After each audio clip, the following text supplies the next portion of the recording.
जादुई फ्रॉक का घर।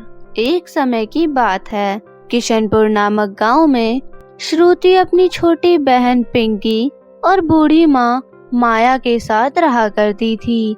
माया की हालत हमेशा से ही अपने पति की मृत्यु होने के बाद माया की हालत बहुत ज्यादा खराब रहने लगी, जिस वजह से घर का सारा खर्च श्रुति को ही उठाना पड़ता था। श्रुति दूसरों के घरों में जाकर काम किया करती थी। श्रुति ने तो अपनी पढ़ाई पूरी नहीं की थी, पर वो ऐसा बिल्कुल नहीं चाहती थी कि उसकी बहन पिंकी भी बिना पढ़े लिखे दूसरों के घरों में काम करे।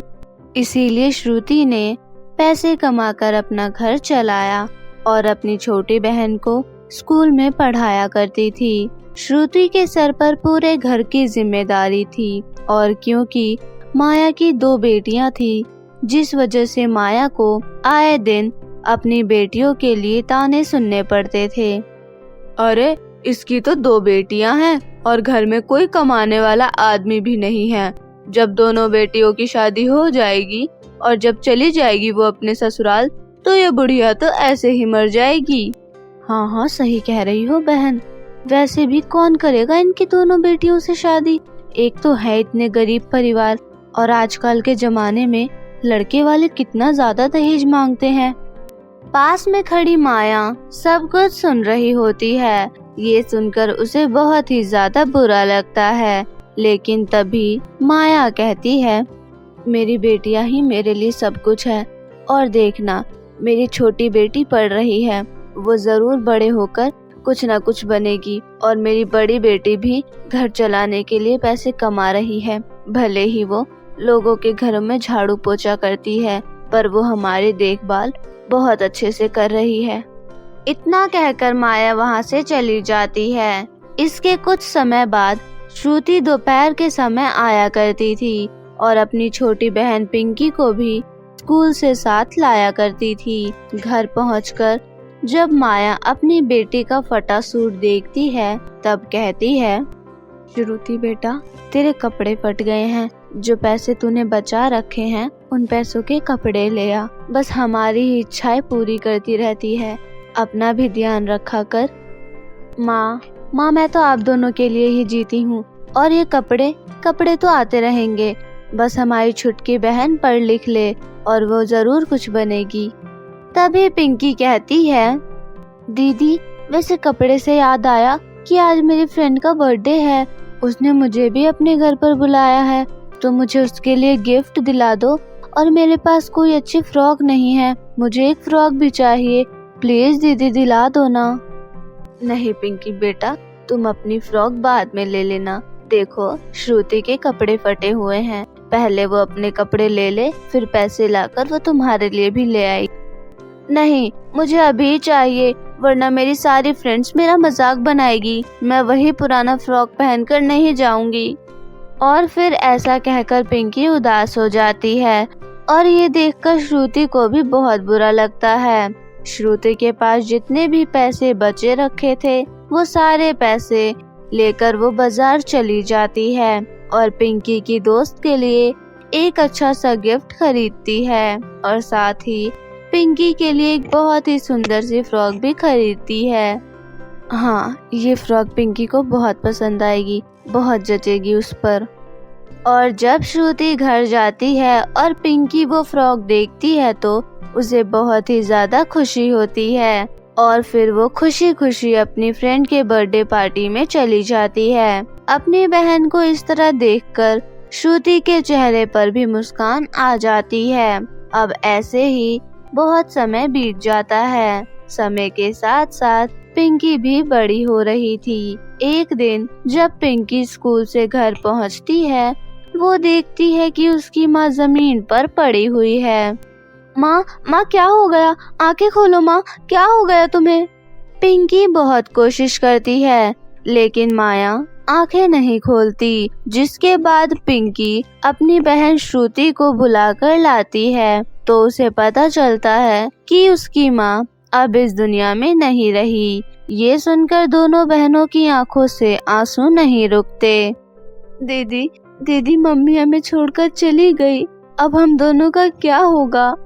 अब श्रुति के सर पर किसी बड़े का साया भी नहीं था और उसे खुद ही पिंकी की जिंदगी संवारनी थी। लेकिन श्रुति को अपनी छोटी बहन के लिए मेहनत करनी थी और श्रुति में फिर से हिम्मत आती है और फिर से वो काम करने लग जाती है। अब ऐसे ही एक दिन पिंकी का बर्थडे आता है। दीदी, जैसा कि आपको पता है आज मेरा बर्थडे है, तो मैंने अपनी सारी दोस्तों को घर पर बुलाया है। आप एक केक ले आना और मेरे लिए ड्रेस भी ले आना। पिंकी, तुमने मुझसे बिना पूछे अपने दोस्तों को बुला लिया, जबकि तुम्हें पता है इस महीने की सैलरी मुझे अभी तक नहीं मिली है और केक, ड्रेस ये सब लाने के लिए मेरे पास पैसे नहीं है अभी। दीदी, मैंने आपको बहुत समय पहले ही बोल दिया था कि मुझे इस बार अपना बर्थडे अच्छे से मनाना है। मुझे नहीं पता 6 बजे तक मेरी सारी दोस्त घर आ जाएगी और मैं अभी बाहर जा रही हूँ। जब मैं घर आऊँ तो सारा सामान मुझे मिलना चाहिए और अगर आपने ऐसा नहीं किया ना तो मैं घर छोड़कर भाग जाऊंगी। पिंकी की इस धमकी से श्रुति बहुत ज्यादा डर जाती है और फिर वो अपनी मालकिन के पास पैसे मांगने जाती है। लेकिन जब वो अपनी मालकिन के घर पर जाती है तब उसकी मालकिन के घर पर ताला लगा होता है और तब श्रुति को याद आता है कि आज उसकी मालकिन कहीं बाहर गई है। इसके बाद श्रुति के पास जितने भी थोड़े बहुत पैसे बचे होते हैं वो उन पैसों से ही पिंकी के लिए एक ड्रेस लेने जाती है। श्रुति को एक ड्रेस बहुत ज्यादा पसंद आती है पर वो ड्रेस बहुत ज्यादा महंगी थी। आंटी ये ड्रेस कितने की है? वैसे बताने का तो कोई फायदा है नहीं क्योंकि तुम जैसे लोग इसे नहीं खरीद पाओगे, पर फिर भी बता देती हूँ, ये ड्रेस पूरे 7,000 की है। क्या 7,000? पर मेरे पास तो सिर्फ 200 रुपए हैं। 200 में कोई ड्रेस मिलेगी क्या? अरे तुम ड्रेस लेने आई हो, कोई फटे पुराने कपड़े नहीं जो मैं सबको देती रहूंगी। और 200 में आजकल कोई कपड़े नहीं मिलते। ये सुनकर श्रुति को बहुत ज्यादा बुरा लगता है। तभी वो उदास मन से घर जाने लगती है। उसे समझ नहीं आता कि वो अपनी बहन को क्या जवाब देगी। तभी उसके सामने एक जादूगरनी प्रकट हो जाती है। कौन है आप? मुझे जाने दीजिए। मैंने आपको क्या बिगाड़ा है? प्लीज मुझे जाने दीजिए। घबराओ मत, मैं तुम्हें कुछ नहीं करूंगी, बल्कि मैं तो तुम्हारी मदद करने आई हूँ। आज तुम्हारी बहन का जन्मदिन है, पर तुम्हारे पास पैसे ना होने के कारण तुम उसकी ख्वाहिश पूरी नहीं कर पा रही हो। ये लो जादुई फ्रॉक, ये तुम्हारी सारी मदद करेगा। और इतना कहकर वो जादूगरनी वहाँ से गायब हो जाती हैं। ये सब इतनी जल्दी हुआ कि श्रुति को तो कुछ समझ ही नहीं आ रहा था। वो बस उस फ्रॉक को लेकर अपने घर चली जाती है और उस जादुई फ्रॉक को रखकर कहती है, चलो ये फ्रॉक तो मिल गया, पर अब केक कहाँ से लाऊंगी? समझ ही नहीं आ रहा कि ये सब मैं कहाँ से करूं। और फिर पलक झपकते ही वहाँ पर बहुत बड़ा केक आ जाता है। ये कैसा चमत्कार है? ये किसने किया? श्रुति ये समझ ही रही होती है कि तभी पिंकी अपनी सभी दोस्तों के साथ घर आ जाती है। और जब पिंकी देख और उसके लिए ड्रेस और केक भी लाया गया है तो वो बहुत ज्यादा खुश हो जाती है। थैंक यू सो मच दीदी। मुझे पता था आप मेरे लिए सारी चीजें लाओगी। आप मेरी फ्रेंड से मिलो, मैं अभी ड्रेस चेंज करके आती हूँ। इसके बाद पिंकी जब फ्रॉक पहनती है तो वो बहुत ही ज्यादा खूबसूरत लग रही होती है। वो अपना बर्थडे अपनी सभी दोस्तों के साथ बहुत ही धूमधाम से मनाती है। पिंकी बहुत ही ज्यादा खुश थी, जिसके बाद वो अपना केक कट करती है और फिर सभी को खिलाती है। थोड़े ही समय में उसकी सारी दोस्त चली जाती है। पिंकी बहुत ज्यादा थक गई थी, इसलिए उसने वो ड्रेस चेंज की और वो सीधा सो गई। लेकिन श्रुति के दिमाग में बस अभी भी यही बात चल रही थी कि ऐसा कैसे हो सकता है। अगली सुबह जब दोनों बहनें उठती है उन्हें पता चलता है कि उनका मकान मालिक आया है, क्योंकि श्रुति ने 2 महीनों से किराया नहीं दिया था, जिस वजह से मकान मालिक ने घर का सारा सामान निकालकर घर में ताला लगा दिया था। तभी श्रुति सोचती है, अगर कल जो भी हुआ वो जादुई फ्रॉक की मदद से हुआ है, तो क्यों ना मैं जादुई फ्रॉक से मदद लूं, क्या पता वो मेरी मदद करे। इसके बाद श्रुति उस जादुई फ्रॉक को लाती है और कहती है, जादुई फ्रॉक प्लीज मेरी मदद करो। तभी वहाँ पर एक बड़ा सा जादुई फ्रॉक का घर आ जाता है, जिसे देखकर श्रुति के साथ साथ पिंकी भी बहुत खुश हो जाती है। और अब तो श्रुति को पूरा भरोसा हो चुका था कि ये जादुई फ्रॉक है। इसके बाद से श्रुति अपनी छोटी बहन पिंकी के साथ उस घर में रहने लगी। दोनों बहनें बहुत खुशी से रह रही थी, लेकिन अब पिंकी के मन में लालच आने लगा। उसे लगा कि अब तो उसके पास सब कुछ है, वो जो मांगती थी उसे मिल जाता था, पर वो नहीं चाहती थी कि उसकी बड़ी बहन उसके घर में रहे। एक काम करती हूँ, दीदी को घर से निकाल देती हूँ। वैसे भी आज तक उन्होंने मेरे लिए किया ही क्या है, हर चीज में रोक टोक लगाती रहती है, कहीं जाने भी नहीं देती। अब मैं बड़ी हो चुकी हूँ, मुझे मेरे मन की भी नहीं करने देती। जब उन्हें घर से निकाल दूंगी तब जादुई फ्रॉक के घर से बहुत सारा पैसा मांगकर और ज्यादा अमीर हो जाऊंगी। और ऐसा सोचकर पिंकी अपनी बड़ी बहन श्रुति का हाथ पकड़ती है और धक्के मारकर उसे घर से निकाल देती है। पिंकी मेरी छोटी बहन, तू ये क्या कर रही है? तू मुझे घर से क्यों निकाल रही है? मैं कहाँ जाऊंगी? ऐसा मत कर। ऐसा करने के लिए आपने ही मुझे मजबूर किया है। आप मुझे मेरे मन की तो करने देते हो नहीं, हर वक्त पढ़ाई में क्या रखा है? अभी मेरी घूमने फिरने की उम्र है, पर आप तो हर चीज में रोक टोक लगाती रहती हो।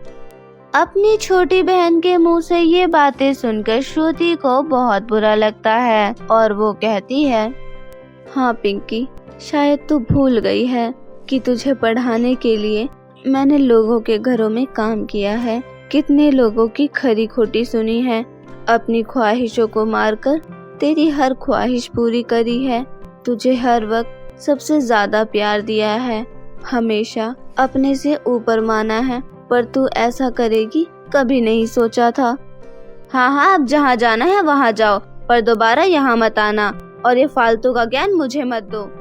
तभी पिंकी दरवाजा बंद कर लेती है और फिर जादुई फ्रॉक के घर से अपने लिए बहुत सारी ड्रेस मांगने लगती है और अपने कुछ फ्रेंड्स को बुलाकर घर पर पार्टी करने लगती है। यहाँ बेचारी श्रुति को समझ ही नहीं आ रहा था कि वो कहाँ जाएगी, क्या करेगी। तभी वो जादुई फ्रॉक के घर के सामने वाले बगीचे में जाकर बैठ जाती है। तभी श्रुति देखती है कि पिंकी के सारे दोस्त घर से भाग रहे हैं और भागते भागते आ रहे हैं। श्रुति को कुछ भी समझ नहीं आता कि ये हो क्या रहा है। क्या हुआ? आप लोग ठीक तो हैं? आप ऐसे क्यों भाग रहे हैं? अरे तुम भी भाग जाओ, वरना तुम्हारी भी जान चली जाएगी। भागो यहाँ से, चलो। श्रुति बहुत ही ज्यादा डर गई थी। श्रुति जादुई फ्रॉक के घर में जाती है। तभी वो देखती है कि जिस कमरे में पिंकी है वहाँ पर सांप भी है। ये देखकर श्रुति भी बहुत ज्यादा डर जाती है। वो देखती है कि पिंकी एक कोने में बैठकर रो रही है। दीदी बचा लो मुझे, ये सारे सांप मुझे काट लेंगे, बचा लो मुझे। और तभी बहुत ही सावधानी से वो एक डंडे से सभी सांपों को बाहर निकाल देती है और अपनी खुद की जान को दांव पर लगाकर वो अपनी बहन को बचा लेती है। पिंकी तू ठीक तो है ना? तुझे कुछ हुआ तो नहीं? हाँ दीदी, मैं बिल्कुल ठीक हूँ। आपका बहुत बहुत शुक्रिया, आपने मेरी जान बचाई। आज जो भी हुआ, मैंने आपके साथ जो भी किया, उसके लिए मैं माफी चाहती हूँ। आज के बाद मैं ऐसा कुछ नहीं करूँगी। मुझे अपनी गलती का एहसास हो गया है। मुझे पता चल गया है कि जरूरी वक्त पर दोस्त नहीं बल्कि अपने ही काम आते हैं। किस तरह मेरे सारे दोस्त मुझे छोड़कर भाग गए पर आप मुझे बचाने आई। ये देखकर श्रुति को बहुत खुशी होती है कि पिंकी को उसकी गलती का एहसास हो गया है, जिसके बाद दोनों बहनें उस घर में खुशी खुशी रहने लगती है।